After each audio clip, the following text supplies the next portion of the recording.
In this video, you'll learn how to switch your OKX account using the mobile app. By following these steps, you will be able to access a different account with ease. Start by opening the OKX app on your mobile device. Once the app is fully loaded, you will be presented with the main dashboard where you can access various features of the platform. Next, locate the icon that resembles 9 squares in the top left corner of the screen. This icon represents the menu.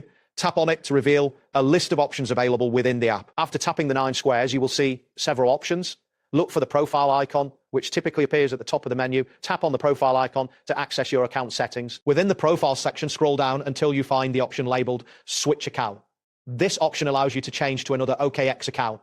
Tap on Switch Account to proceed. You will now be prompted to enter the email address or phone number associated with the other account you wish to access.